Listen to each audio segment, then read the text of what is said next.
Good morning, midweek. Probably my Australian counterparts, there's very few of them watching live today because they're at work. And those who aren't at work, hello to the rest of you. You're probably in the US. So today, I would like to talk about this notion where a lot of guys are scared to death of women. Generally, we kind of see the indicators, we see how society tends to be, but I would very much like guys not to keep using it as an excuse where they can modify their behavior, avoid certain types of women, and speak their mind intelligently, beautifully, and clearly. So if the person gets offended, who cares? If you have the ability to be who you are, say what you think, and articulate yourself in a discussion, you have very much less to fear than the average lemming out there, both men and women, who just on autopilot turn up on dates, talk about rubbish, and then just cross their fingers and pray to the gods that things work out, which most often it doesn't.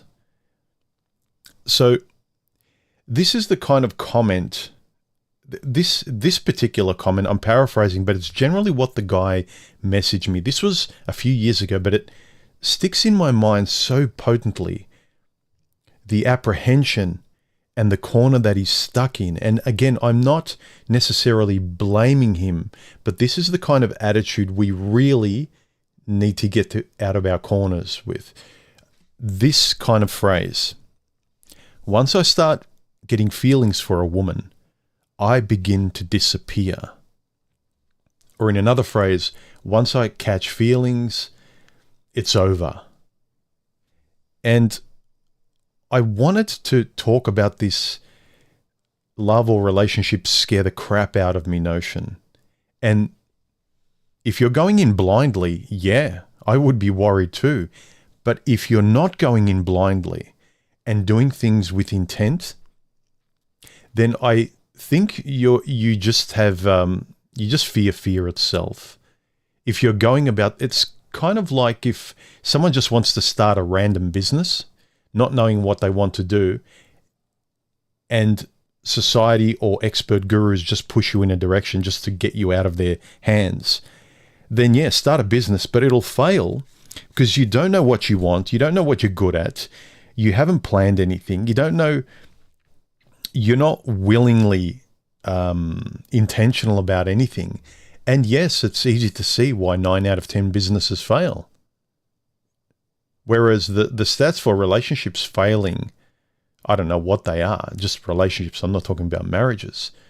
But marriages are like 50% failure, which is far less than businesses. But entrepreneurs and business-minded people, they just know that they can do better. They keep going after it. And I admire that. But it seems like with relationships, guys just don't have that switch where, yeah, I can do better. Let me try again. But I've learned something. Let me go ahead and try again. And this is one of the things that baffles me. I guess if you come to the realization, like starting a business where, say you've wanted to start a business, you've tried once or twice and you think, it's not what business. It's like, I don't like running a business at all. I am not an entrepreneur at all. Or I don't like playing this sport at all. I thought I did. This is where everyone's going. If that's the realization, great. But most of the time, 9 out of 10 people, or I'm just repeating the kind of stats, but the majority of people out there want it and they keep getting frustrated. And the problem is they keep going about it the wrong way. It's like you fail with your first business venture and then you repeat it exactly the same way, blind to any lessons, and blaming the world and the system for it. I just don't get how you can just keep hitting the same drum and blaming the sound. you're out of tune. It doesn't work. And there's all these clever people trying to find the answers why the sound is wrong. It's like, no, you keep hitting the same note and it doesn't work. Might work for other people, doesn't work for you. Oh, but why doesn't it work for me? It doesn't.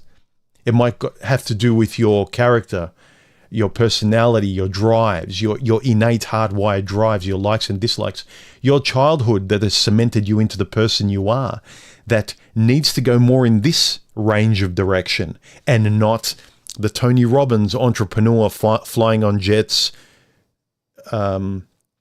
Andrew Tate direction. You know, those people can inspire you and elucidate certain points about making decisions, taking control, setting up boundaries, flipping certain switches. But the direction in which you're going, that's not, they can teach you the switches to flip and how to think and how to get out of one mindset to another, perhaps, that you think that's probably the answer. Let me try it out.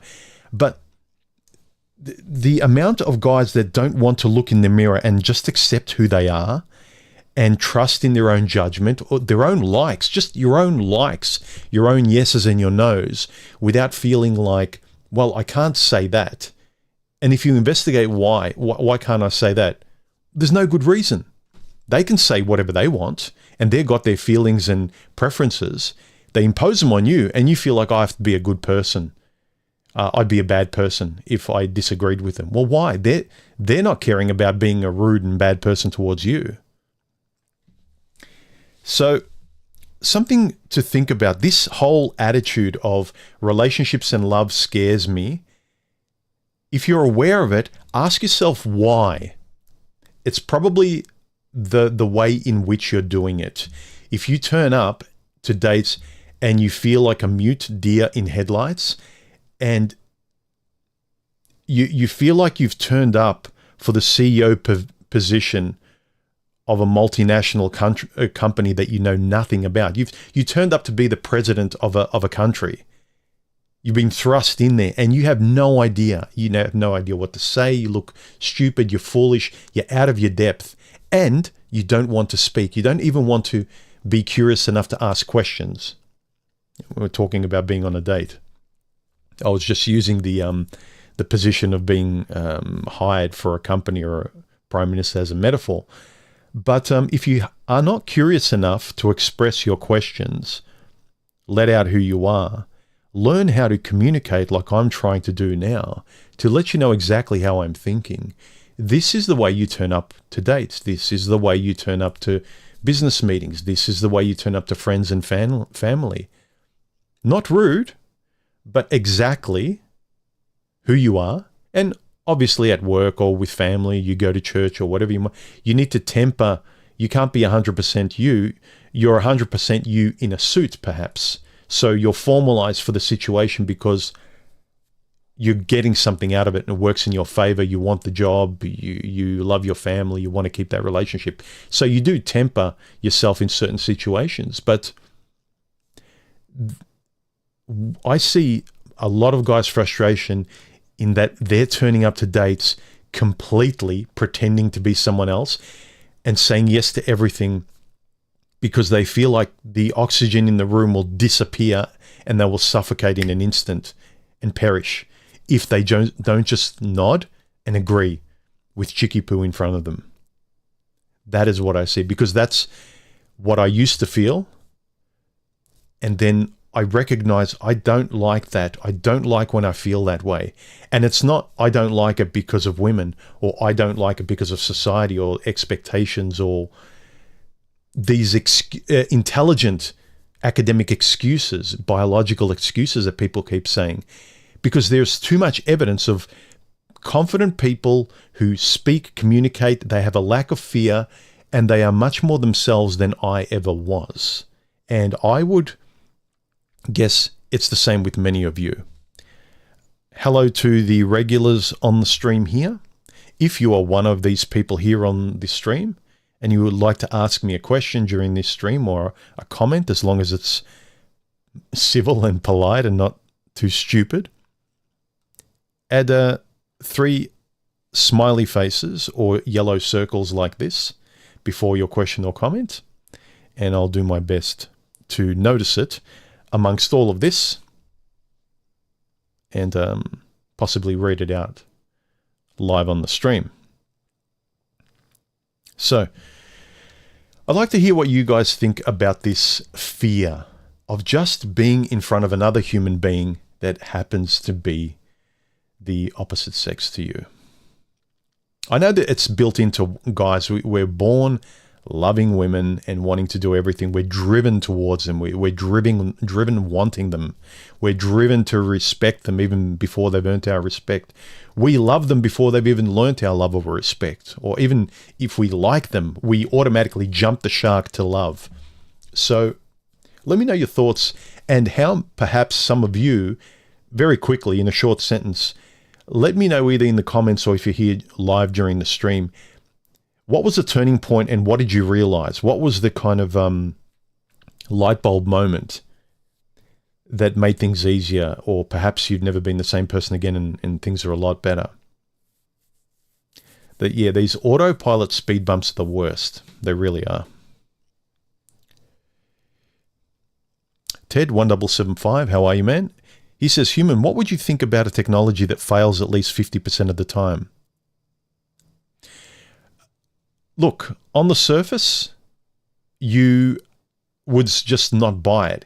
If it's a product that comes off the assembly line and the failure rate is 50%, and you just buy it off the shelf, you have no way of testing it before you buy it, I would say, yeah, if it's you're talking about marriage, Ted, then you don't get married.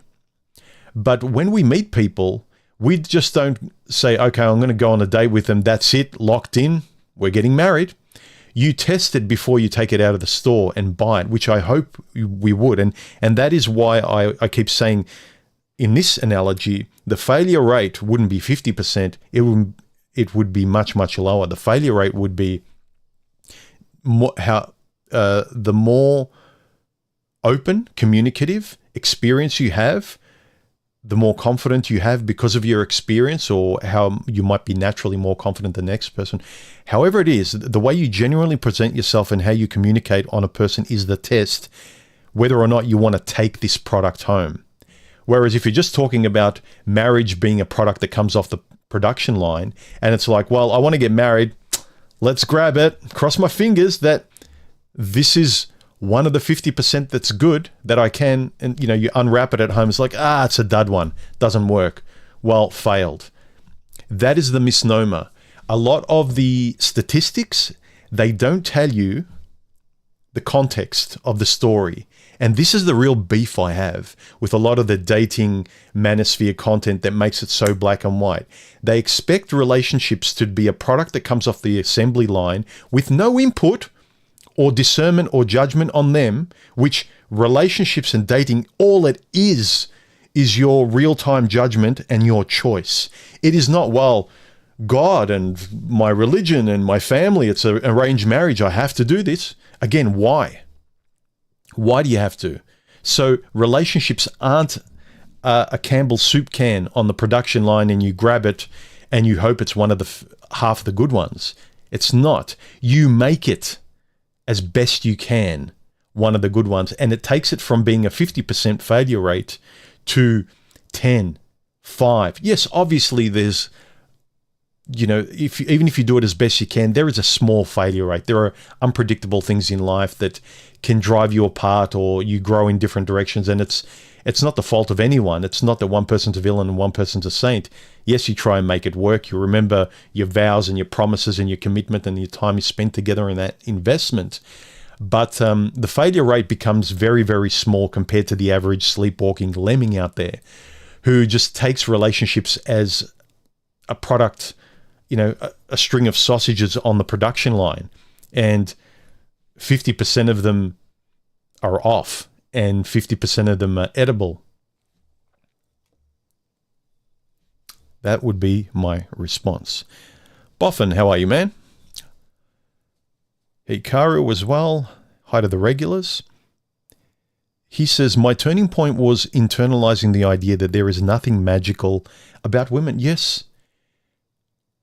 But men are hardwired to see them as celebrities, and you have to unwire the celebrity status of most women because your own mother amplifies that. Your own mother and society keeps selling you that message religiously that women are to be deified and put on, pedestalized and things like that.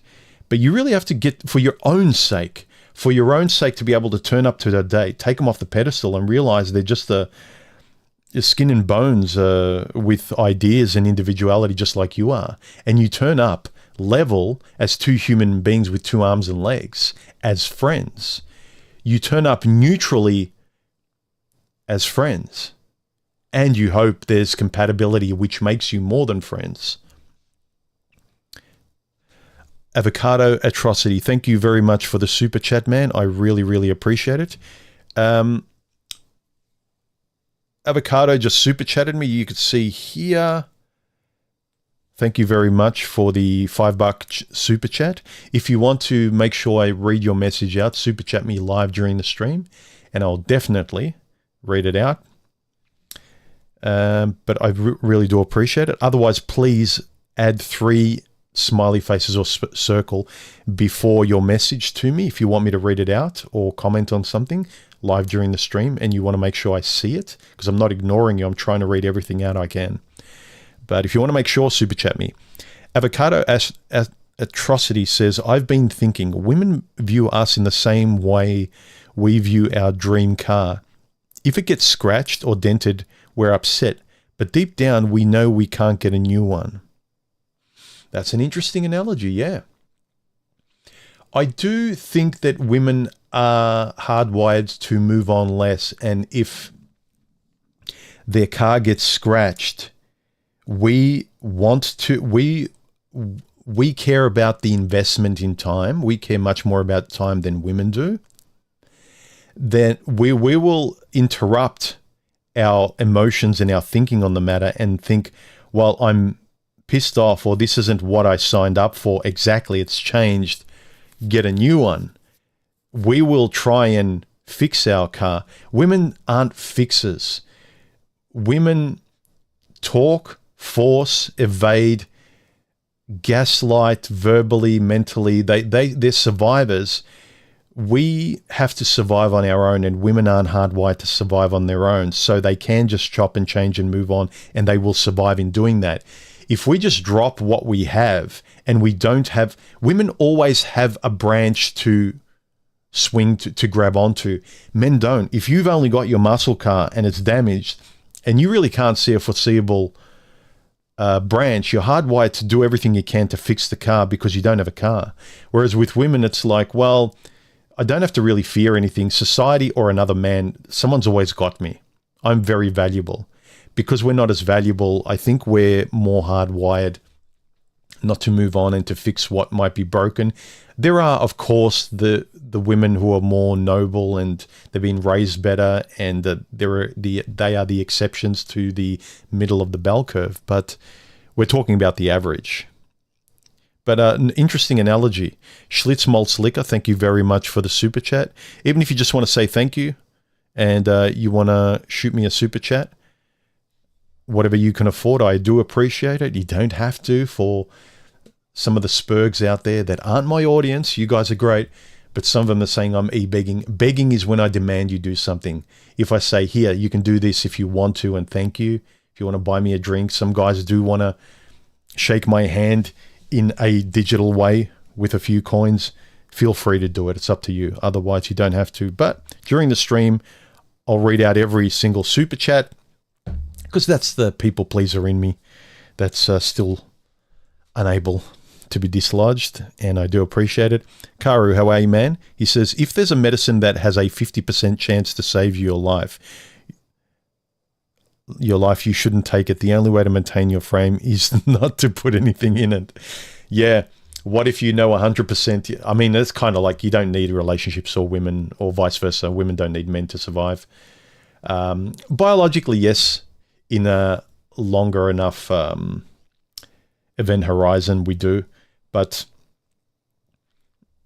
yes, if you are desperate, you want it, like that's, your life is meaningless without women, And 50% of them, even if you do it blindly, if that's the reason for living and you're unable to, stubborn, you're disfigured, you're too short, whatever, yeah, take whatever chances you have if you're trying as hard and as objectively as you can. You don't just say, well, I'm going to complain and suffer and die and my life is going to be for nothing.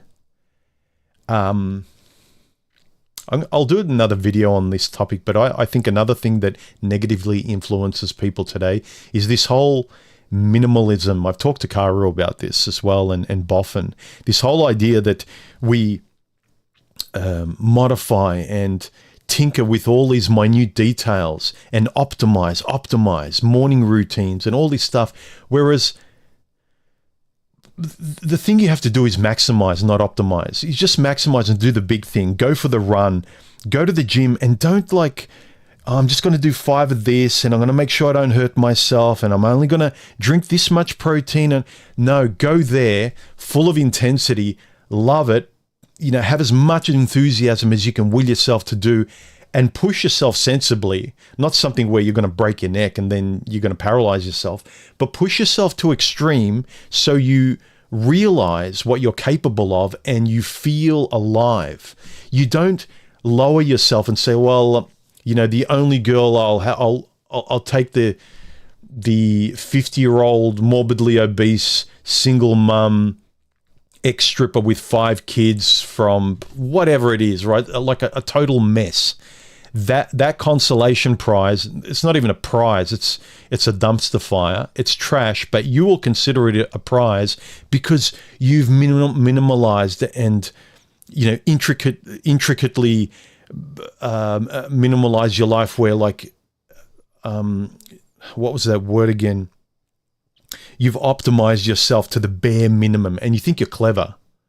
You know everything about women. It's like, no, push yourself to say everything you should say and to be and express your opinion. Maximize everything about yourself. You don't have to be the biggest or the best, but be as big and say what you want to say, and then get what the best and the most you're possibly able to get. If this is your life and you're happy, great. But if you'd like better, or if you'd like a better relationship, don't just take what you can get. This whole minimalism, take what I can get stuff, I don't like it, where guys academically and very intelligently point to stats and data that they think are absolute, like these 50% marriage rates, but they apply to the lemmings today, exactly the kind of people neither of us respect out there.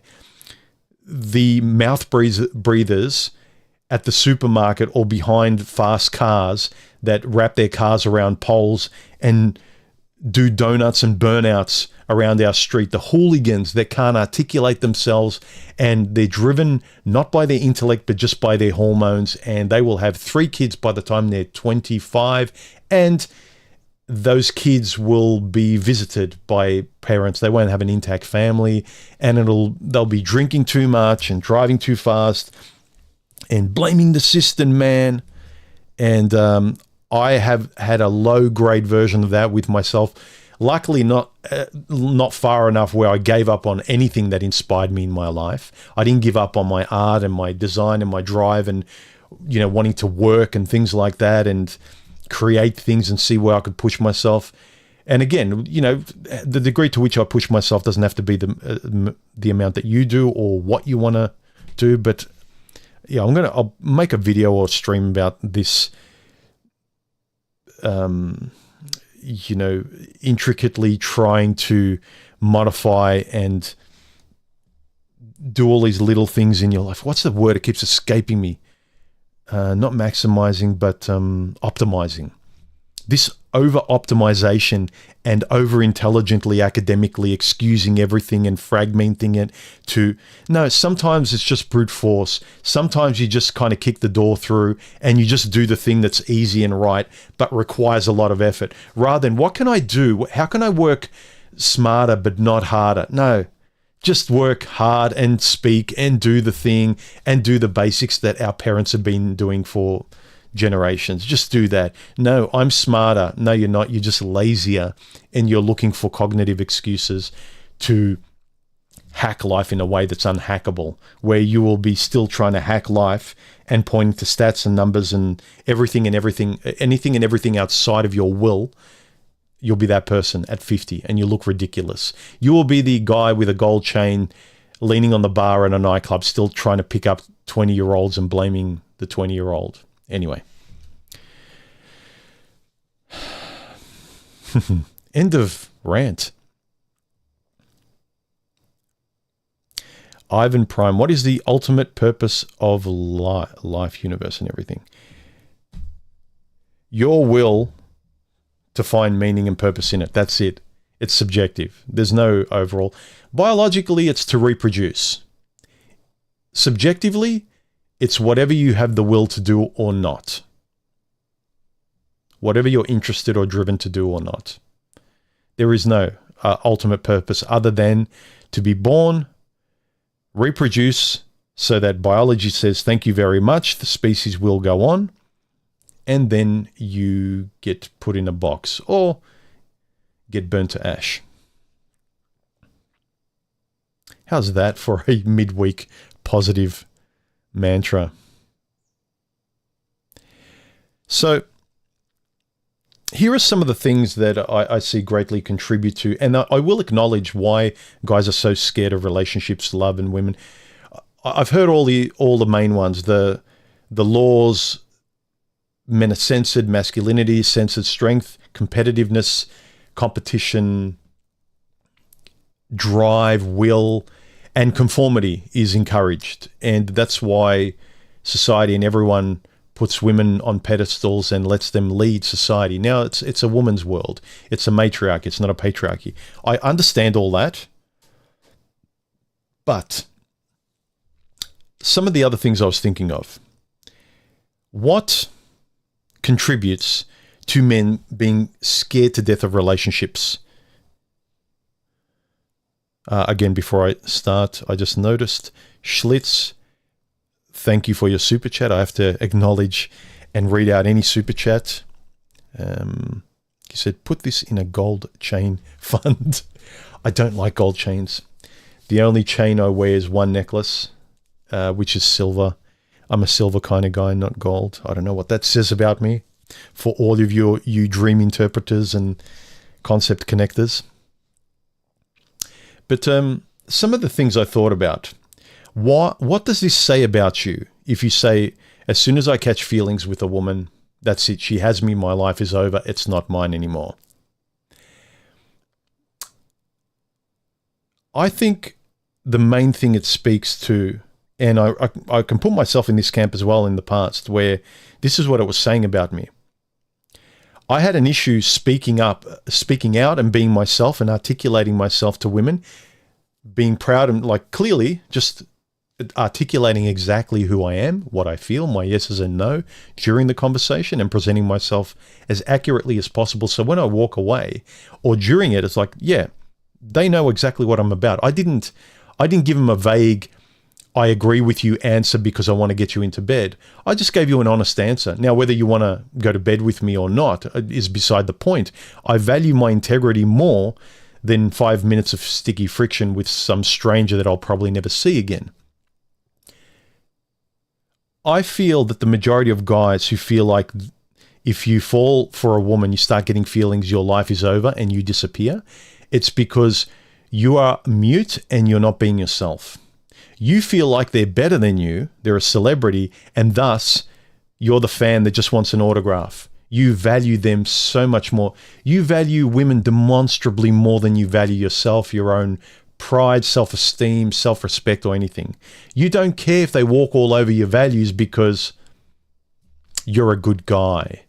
And, men are supposed to weather a lot of tough stuff, but not from the person. You should not have to have the weight. Men have to have the weight of the world at some degree on their shoulders, whether it's in their own lives or with the added responsibility of a partner.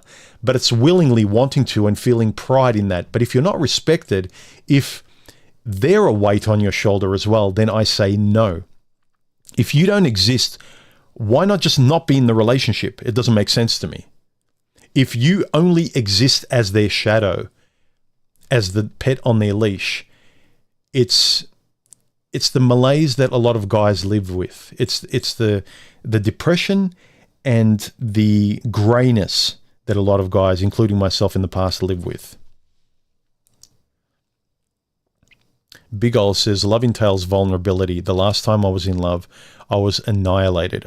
I struggle to even imagine letting someone in like that again. And I'll put these into context as well, because I want to go through the main things I think that make guys really afraid of women, love, and relationships. Aside from all the bullshit, manosphere, political garbage that people keep watching online, the real stuff like fear of rejection, the communication differences between men and women, the loss of control you might feel, your own confidence, the emotional intensity of a relationship that you've never had to deal with ever on your own or with your friends, the intensity of that, the embarrassment of rejection, social expectations of the world that you come there thinking that it's not just about this date, that you're going to have to be responsible for a family and protection and provision. So it's more about you. It's bigger than you, and that's nerve-wracking.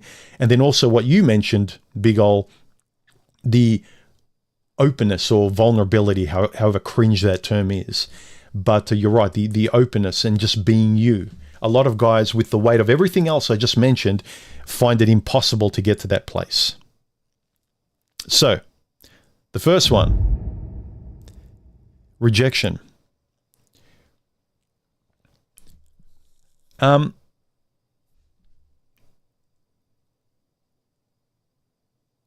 Many guys don't feel like that women are above them and that they don't matter and they should just be grateful for the celebrity's autograph. And as such, they think that they're going to be rejected by the celebrity because someone more powerful, rightly, someone who's in a higher position hierarchically and is more powerful, has better status, you would just grateful and say thank you if they notice you or they give you some change or something. And I think the default of men, because they're hardwired to just love, and they grow up looking up at their mum in the same way. They're the celebrity.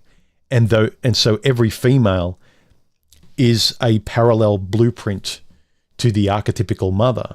And I was like that. I left my wonderful mother and sister and then went out as an adult dating women, expecting a parallel archetype to go on a date with.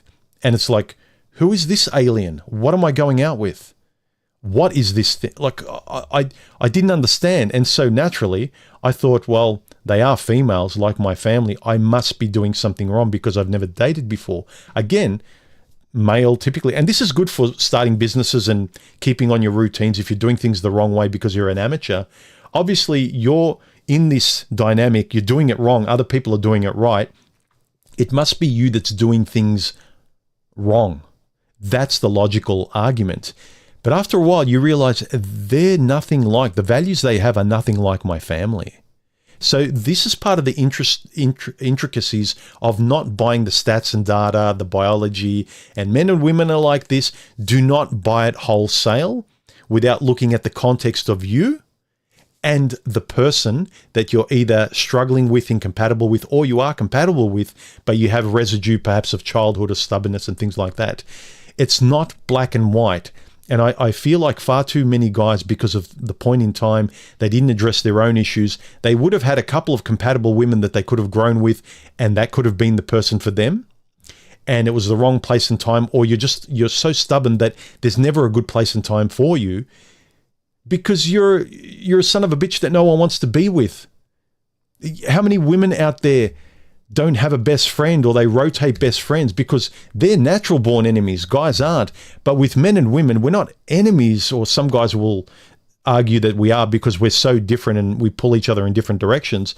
But unless you make it very personal to sort of see if this person doesn't at least have the same values as you, given that they already have so many biological differences and reactions to you naturally as a guy, regardless of your subjective personality, if you don't have the basis of shared values and the person that gets you the way you are as a person, as an individual, you've got no chance. All you've got is distracting yourself with holidays, restaurants, entitlement, arguments and believing, well, men and women are different, so this is the way it is. These guys that are happy, they're deluded. They need a therapist. They're not doing relationships right. They're just like happily deluded. Really? Are they?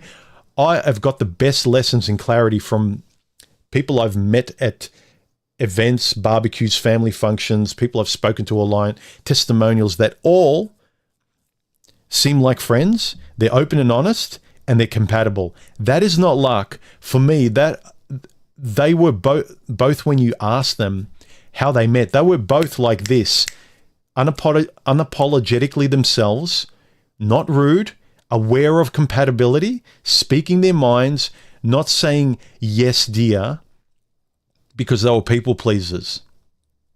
Or at least they were people pleasers to a very, very small degree, and the other person was fair and polite enough not to take advantage of it. But most of us are dysfunctional and lazy. We point to the stats to do all the work for us. I guarantee you the chance of my relationship with Stephanie is not 50-50 breaking up. I guarantee you.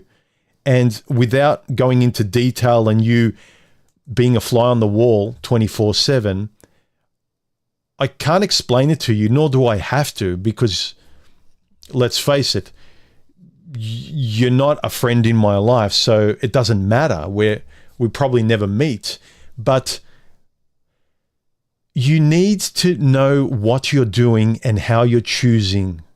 I keep repeating this stuff because it's so essential. Many of you are thinking that this stuff comes already built in when you meet someone. Yeah, I'm myself, they're themselves. We're going to be nice. We want to have a relationship. What else? It's like, no, you're assuming all of that stuff is already built in. You see a car and you think it's already got an engine, and they sell it to you and you turn the key, there's nothing there. It's like, no, before you even consider buying this thing, you make sure that everything is perfectly and aligned in the way that you want. Everything that you wanted is in this car. So, the next one, communication differences between men and women. While men and women have different communication styles, I think a lot of guys feel powerless with this because they've never had to deal with it. Because men communicate very practically. We don't use a lot of words. I'm not a good example of that, but generally, men don't use a lot of words. And it's very, very hard to talk with a creature that isn't practically aligned with the world the way you are. You don't use a lot of flowery explanatory language where you dance around things aesthetically. Men are very direct, to the point, don't use many words, and it's very, very simple. And we're not used to the florid communication of women. We really aren't. I'm different because I'm more artistically inclined, and my vocabulary, along with literature, has informed the way I speak. And so I got to realize these differences between the way I speak with my guy friends and the way I was unable to speak with women, and tried to fix that because I'm sort of, my antenna and my magnifying glass is that way inclined. But I understand that most guys, it's not that way at all.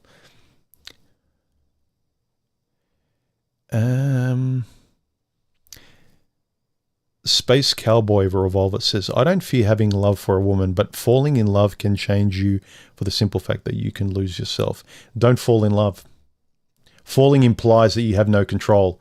Gravity takes you there in the same way the gravity of a woman will just take you down to the cliffs, and you probably won't survive. You won't. Don't fall in love. Be in love intentionally. Choose to like the person first, objectively and intentionally. Know why you like them. Then you start respecting them. Then you notice qualities that they're a good friend. You can trust them. Then after you can trust them, only then can you, objectively speaking, if we look at the kind of, what's it called, the concatenation of steps that require love to be objectively trustworthy and real, that you can point to it on paper and map it out. It is like them. Are they a friend? can you trust them? And then you love them. But guys just jump that shark to love because we want to. We impulsively, hormonally just want to. We place every woman that our hormone just sees in an instant. We place them in its love until they can prove otherwise. And women are the opposite. It's like women go to dates in an exaggerated form. You are guilty until proven innocent in today's times, which serves them well to protect themselves, but I think unrealistically so. Whereas men go the opposite way. You are innocent and I will ignore anything that makes you seem guilty because I'm a great guy and I'm hardwired to want what I want. You have to pry this relationship off my emotional fingers. Red Magician says the 50% statistic does not apply if you choose better people as partners. Yes, exactly. Self-knowledge and introspection are a must. If you go through life in auto mode, then you will be a statistic. Yes, the statistics apply to automatic, the middle of the bell curve. The extremes, good or bad, apply to the extremes. And I would argue that the majority of lazy people have shifted, like the unintentional extremes have moved more to the center, not because it's correct. The commonness doesn't make it correct or right. The commonness in the middle is due to the politics, the wokeness, the laziness, the excuses, the lexical ambiguity of like making excuses for your lazy biases and things like that. Anything you want, any exceptional thing you want, whether it's within yourself or externally, requires effort, and then you're proud of it, then you know why it's worth something. It's why no one wants to marry any women out there on autopilot, because on autopilot, none of them are worth marrying.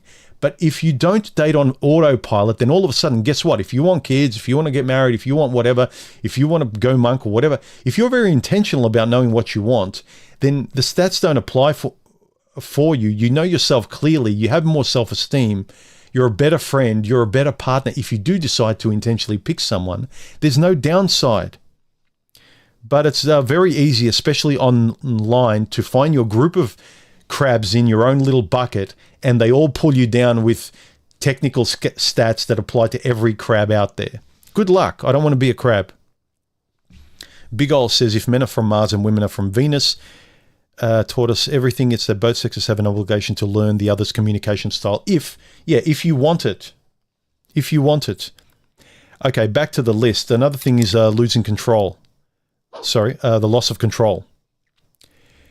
A lot of guys feel like I was in much more control. I was a very insecure person, but at least I know my life, my single life, my friends. All of a sudden you take on, and it is a responsibility, you take on the responsibility of another person in your life. It's not going to be the same again, but you need to choose intentionally and be aware of the objective differences. It's the price you're willing to pay for what you want in life. If you want a dog, don't think it's going to feed itself and walk itself every day and things will just fall into place and you can just do whatever you want. No, you're responsible for a dog now. Sorry. You're responsible for a partner now. And again, you woke people who can't connect metaphors or understand analogies. And no, I'm not calling all you self-proclaimed princesses dogs. But if you can't see the metaphorical parallel I'm trying to make, you're not for my channel. Go away. Why am I bitter old man? Because you are human. Prince Revolver says, every woman I dated. Whoa. Sunshine. Go away. He says, every woman I dated misinterpreted what I said. Last girl said I wanted her to be a 1950s housewife, all because I said I would take care of her. Yeah, it's a funny thing. Women are more vulnerable now, so the way they protect themselves from this vulnerability that they've self-induced, they've placed themselves in here because of Beyonce and the whole, I don't need a man. You know, I understand there's a lot of fire saying, I'm going to kind of fake my confidence until I make it. You know, I'm the best, I'm the queen, I can do anything. You know, the will with which to start. But it's fake because you've got no evidence. You've got no results from your initial will. You've done nothing. You're not a high-value man. You're not a high-value woman. You're not a queen. You're not a king. Shut up. But these women, at the drop of a hat, they want to retain their independence. Fine. You've told me you're not open. You've got a barricade of unresolved guilt, shame, childhood trauma, and unnecessary armor that should not be there for a potential partner. If you are going there, why are you wasting your own time going on a date, pushing guys back with feminist jargon? Why are you guys going on dates, pushing women back with manosphere jargon? Good for you. And it's not their fault. I would too.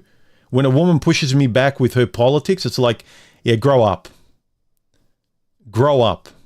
And I'm sure women are saying the same. There's not many guys and girls out there who are self-reflective and are willing to go there open, because nothing's going to happen to you, guys or girls. You go there without your suit of armor and nothing can penetrate you unless you want it to, if you go there intentionally. Sean C says, if it wasn't for sex and breeding, we would just want to be in a relationship. Why would you just want to be in a relationship with a woman? This is a serious question. Long time supporter Sean. I've thought about this quite a while. I think there is a lot to say with the natural inclination for sex reproduction. It is the initial drive for us to be together, and I think past sex, if you really aren't compatible as companions and friends, you don't last no matter how much you want to, because there's nothing there. There's no glue for you to be together.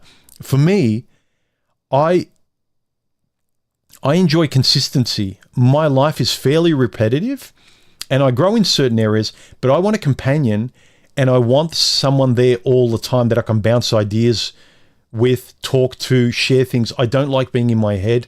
And I really enjoyed moments when I was in a relationship when it was good with, at the time, what I thought was compatible, but it was just the honeymoon period. And I realized there were other bigger incompatibilities later on, and so did she, and so on and so forth. But I would say the companionship is a big thing for me. Yes, I would agree.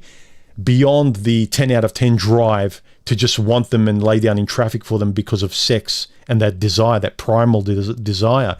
Beyond that, the only fuel that will keep you there is friendship and trust and the compatibility of a companion that has your back and you're both willing to cement yourselves in there, because that's what you want more than anything. More than sex, more than variety.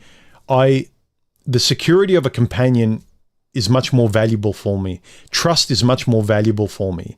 So sex is not valuable because I can't rely on it.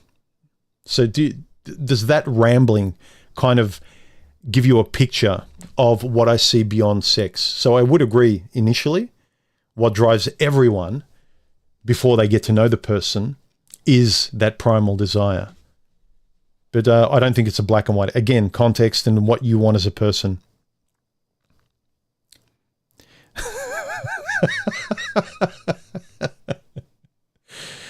That was a good one, Karu. The stats were amazing back in the Stone Age. The divorce rate was 0%. The marriage rate was 0% back in the Stone Age as well, Karu. Cobra says, fair enough, Red. Seems like Dumbo's magic feather, but talking about me?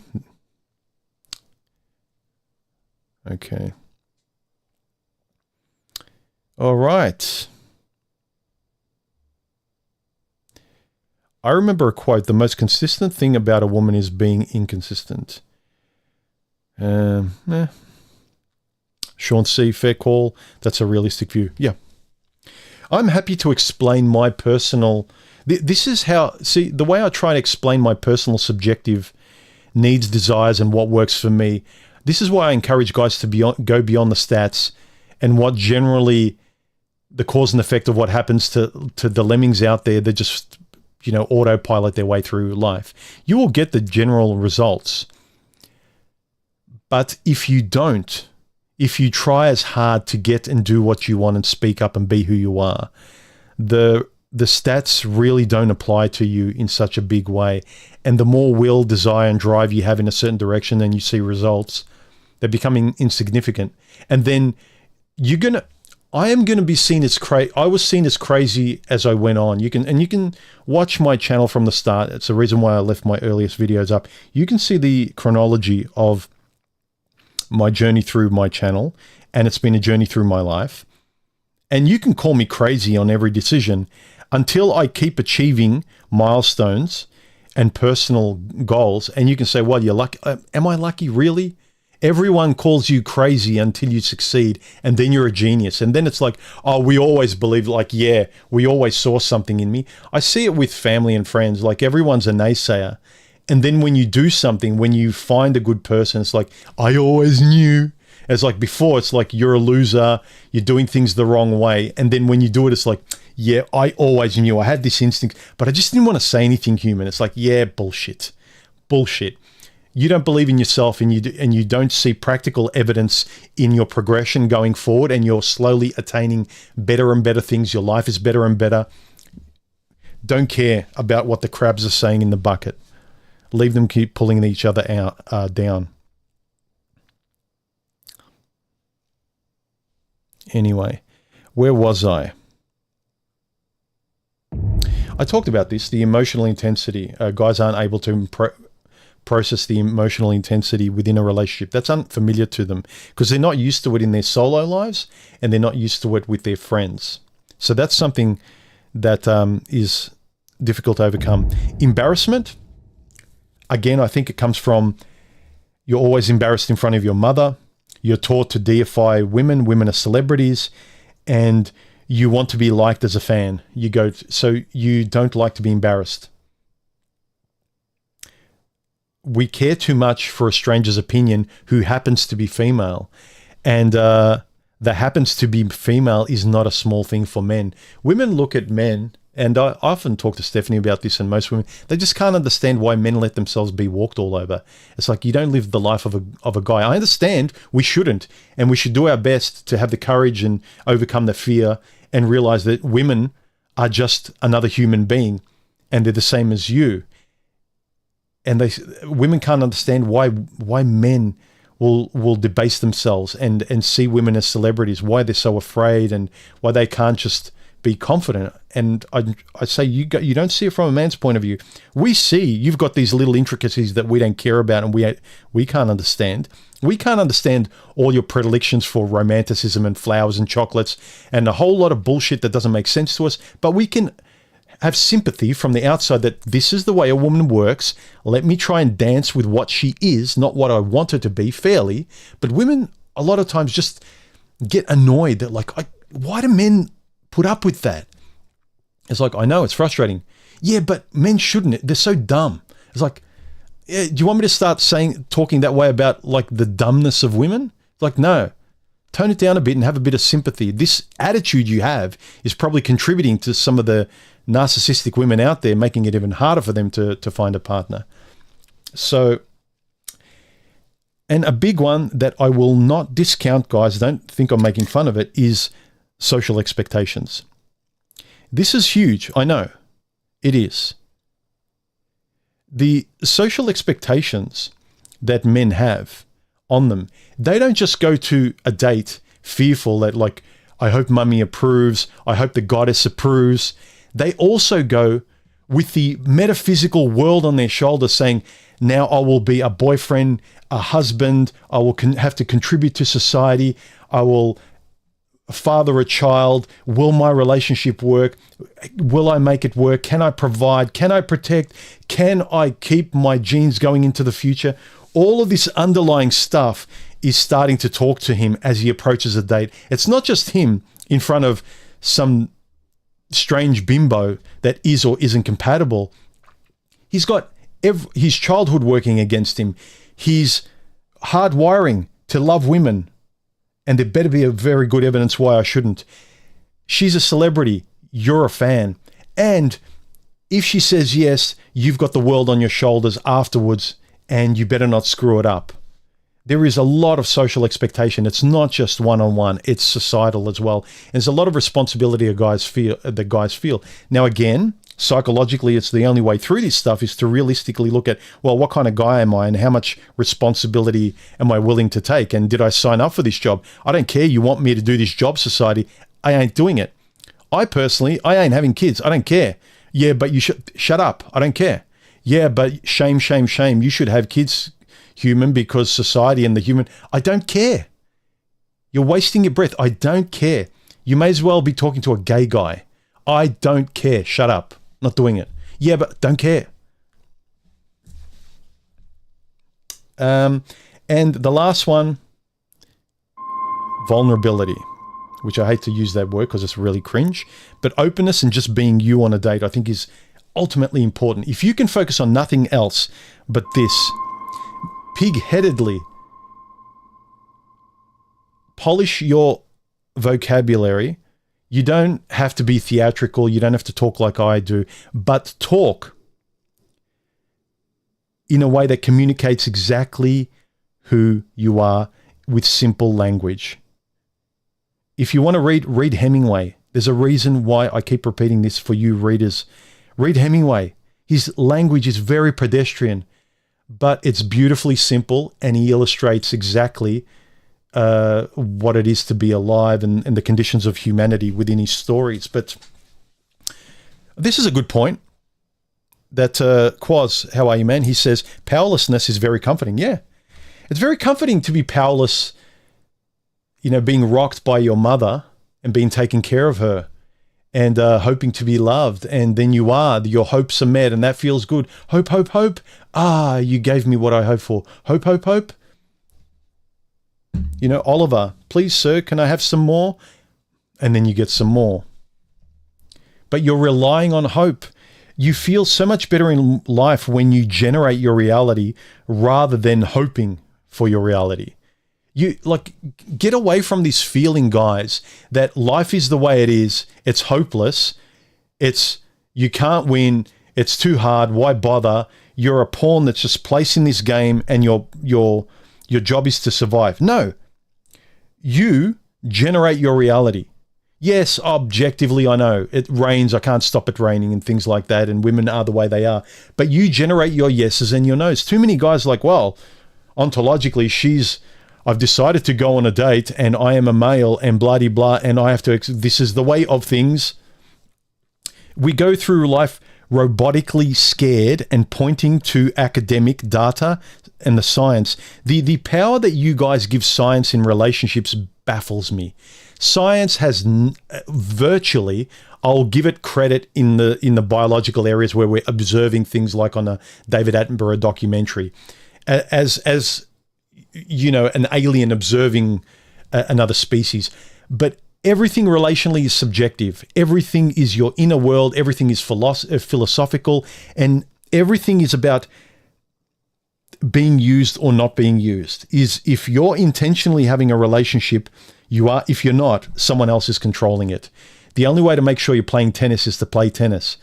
Again, I'll stop with the analogies, but you know what I'm trying to say. So those are my thoughts. Oh, I've got a few super chats. I'll read them. But first, Nico says, thanks for the midweek stream. All my guy friends that are married are not allowed to hang out with me since I'm single or have no kids. Yeah, I've been there, done that. Who cares? Your friends who don't want to be around you, family members, if they don't want to be around you just because they don't want to, just accept it. Don't be like, well, make excuses for them. Well, they do, but they got kids. Well, okay, but that's the way it is. Or your family doesn't see you much, or your family doesn't want to do this, or it's just the way it is. Accept it. Stop with this is the way it is, but I can't get a girlfriend, but stop with the buts, accept it for what it is, or change it and generate a reality that you want. But if someone blocks you, women block you, and they don't want to, you're putting your best foot forward as honestly as you can, and it doesn't want to dance with you, then what's the saying? In terms of dancing,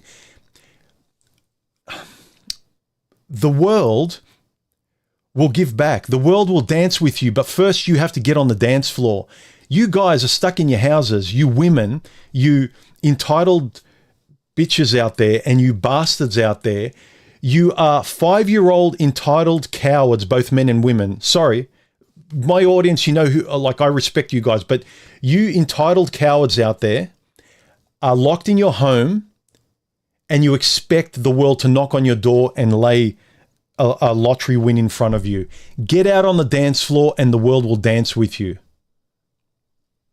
Especially if you know your own steps. But anyway. Quaz says, if a man needs to learn the fundamental skill of relating to other in all aspects of life, but is afraid of women, where is the best place to learn this skill instead? Friendship, I would say. And then you translate everything that makes sense in friendship. And I know it's different. The dials need to be attuned and accommodated and compromised with in the ways that you don't need to with friendship. But a lot of the values-based stuff is in friendship, I would guess, as an instinct. I'm not sure if that's what you're thinking, Quaz.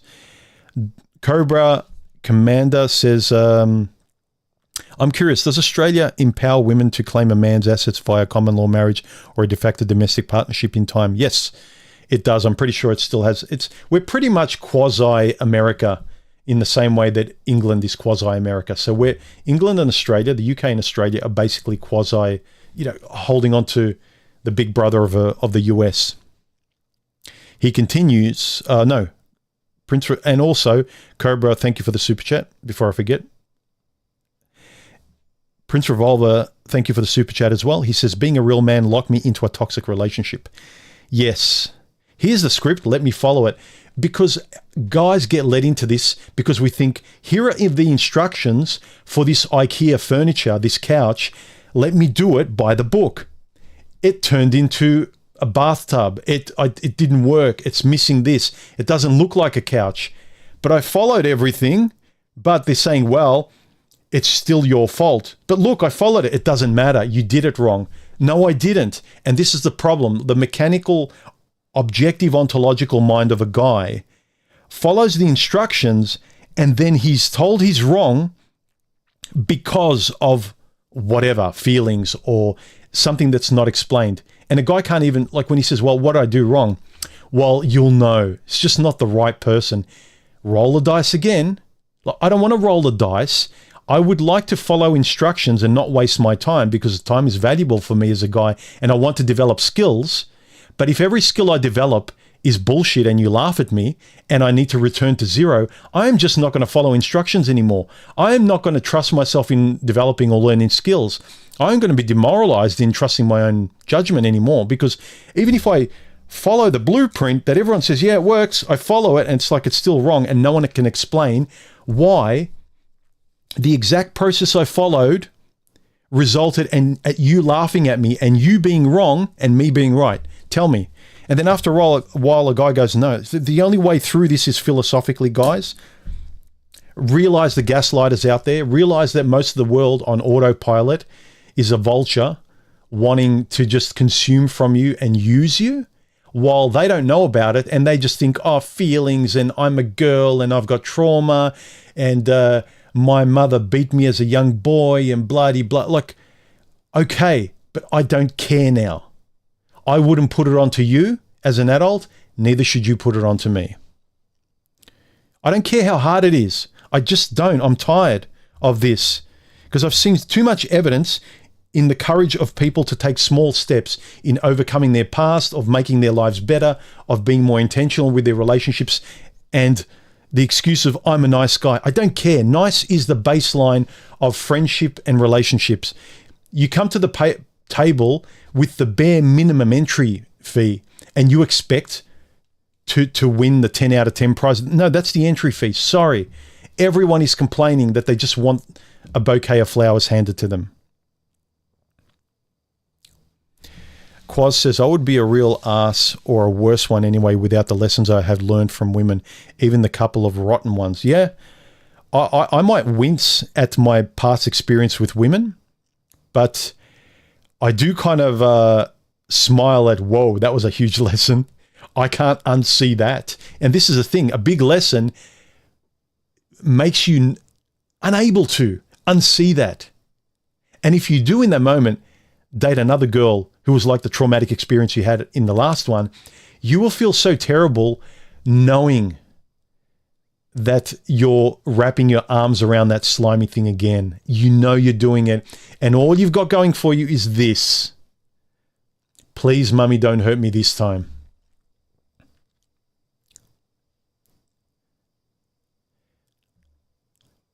Oh, this is a good analogy. Relationships are 90% art and 5% science.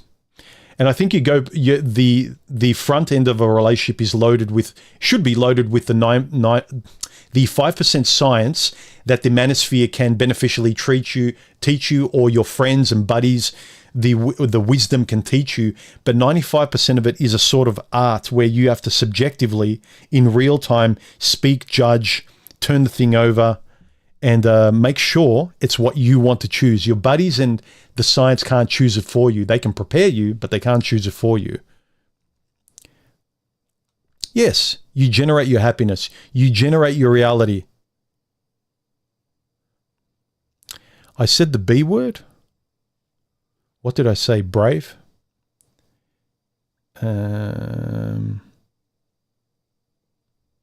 Hey, martial arts, Ronin Jiu-Jitsu, however you call yourself. Good to hear from you again. God bless you all. Must go now to work on an art piece and meditate. May all you be happy. Ronin here is a doctor as well. So, all right. Any last? So my conclusion, look at why you are afraid of relationships or women, or why you feel like, I don't want to date. I'm happy with, Tindering my way through temporary, very short-term, dangerous companionship, because it is. Very short-term hookups are very dangerous. You might think you've got the freedom, like if it doesn't destroy you, you can go back to the freedom and autonomy of your life. But any one of those random strangers that you don't know how psycho they are, and especially the older you get, you like, I'm speaking from experience. I've dodged a few bullets, and I would not recommend it, where you have a one-night stand with a woman in her 40s when you're an older guy, and you think, man, she's like a 9 for a woman. She's gorgeous. How is she available? Because you can have a one-night stand with her. She's available because either she can't keep a guy or no guy wants her. And very quickly, when you start dating her, you see that she's got very extreme opinions. She's basically a sociopath, which a lot of sociopaths and antisocial people and people who really aren't worth being committed to, they're very interesting, tend to be intelligent, exciting, and good in the bedroom. But aside from that very short-term reward, they give you nothing else except wasting your time. And I think a lot of people who just keep hooking up, they're trying to do what a long-term relationship will do by multitudes, if that makes sense. And it doesn't. It's much easier to spend enough time picking someone that's actually good for you and compatible with you, and then not having to worry about it. If you're intelligent enough and you have enough hobbies in your life that you want to get to, constantly rotating partners all the time takes so much time away from your hobbies and things, your businesses or whatever you want to create. I would say a lot of people that they're just giving lip service to the businesses and books they want to write and the things they want to do while still rotating short-term partners and hooking up, because it's like, well, I'm enjoying this part, and the time left over, I'm trying my business. It's like, nah, you're giving the scraps of time when you're already exhausted to things that you should probably giving more time to. But again, as I like to say, it is your life, and I'm not your father, and I'm not you, and you're responsible for where you do spend your time constructively or where you just throw it away, and you're bullshitting yourself with very intelligent wording and academic excuses and, confirming your biases, your lazy circular biases to keep living the life you just, you keep living the same Tuesday for the last 10, 20 years. And I'm ashamed to say that I did that for a long time as well. And I just don't want to do that anymore. Let me give something else a try. How about that? All right, guys, if there's nothing else, I would say, I would ask, when you go on dates, ponder this question if you ponder nothing else, and it relates to this last one of openness and being you. Am I being honest when you talk to a girl, when you're on a date, when they ask you things? You have this twinge of, ooh, I wonder if I should say what I felt like saying. I wonder if what the catapult was ready to just like catapult towards her. Oh, let me stop. Let me hold off on that because it's a bit too direct, or she'll take it the wrong way. Say it, but then explain it the right way. Give her the direct answer and then explain exactly where you come from, which is why I encourage you to learn to speak better, gentlemen, because speaking better will allow you to be more genuine to other people, and you will be confident in projecting yourself to other people accurately, much more accurately than you are in your silence and in your vibing and your games and reading signals and all of that horse shit. Ted1775 says, don't allow don't allow anyone to waste your time. Life is short. It really is. It's a glib cliche, but it is very true. So how long have I been blabbing to you in this stream? Just over an hour. Let's wrap it up. The next 1 or 2 minutes. If you have any questions or comments you really want to get live on the stream, super chat me now, right now, because there's a 20 to 30 second delay in this stream. So super chat me or emoji me with your 3 emojis now if you're live here. Otherwise, we're wrapping up shortly. And I would like to say also, join the channel, like, and do all that embarrassing stuff that I have to get you to do to engage with the channel. Otherwise, YouTube will think no one's engaging, no one's clicking, no one's reading, no one's liking. So even if you don't like the video, click unlike, click the thumbs down. They don't care. They just want you reacting and putting your eyeballs and ears on my channel. That's all they care about. So if you liked it, if you didn't, give me your opinion. So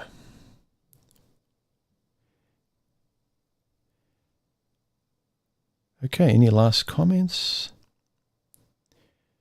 Quaz Mandai says, who cares? What are you who caring in relation to, Quaz? Did someone say something?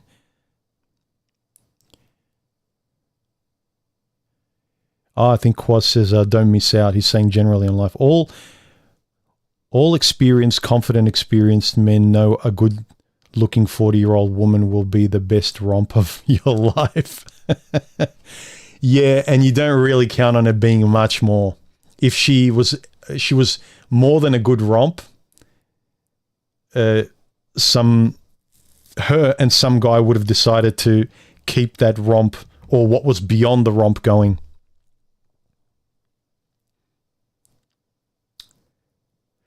I think women who just never really know what they want, and they just lead with sex and good times and always wanting to be independent and not needing a man and wanting to be forever single and having their options open. I just think it's a convenient excuse because I haven't met too many of them that are happy. They always have a glazed, sad, lamenting look about their past. If you catch them in moments, they'll talk to you about 1 or 2 guys that were really great and they wish they could see them again or have a relationship maybe with them. If they had to, maybe with them, they would give that another chance. But again, it's their lives.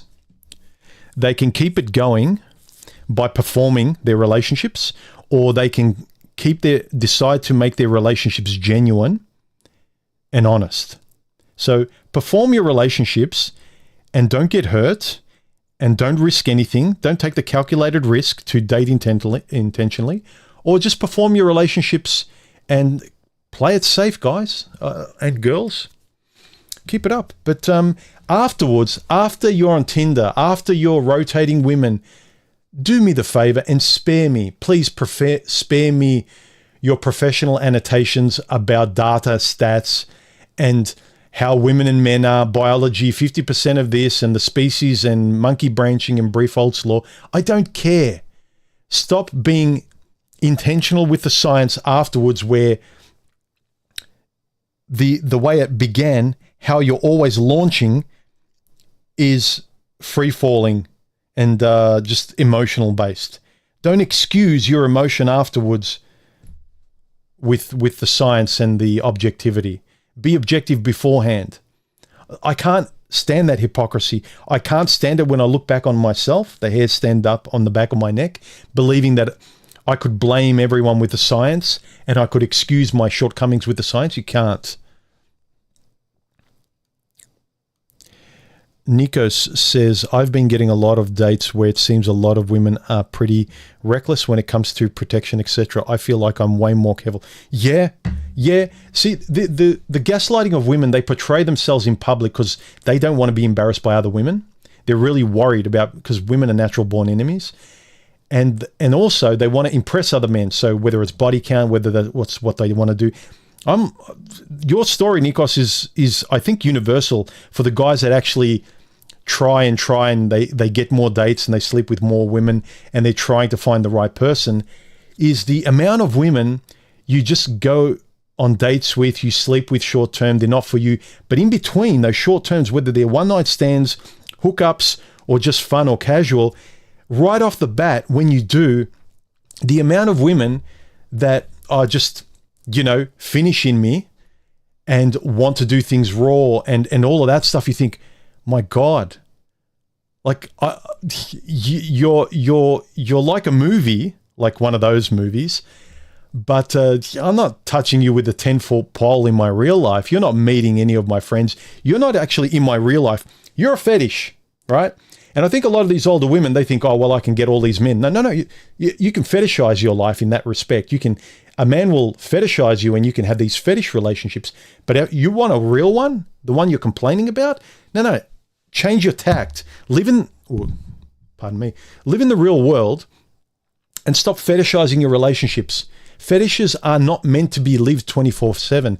And a lot of people, for self-protection, they go, well, they're safer than the vulnerability and honesty of who I am. And I don't even know who the fuck I am. I can't even speak.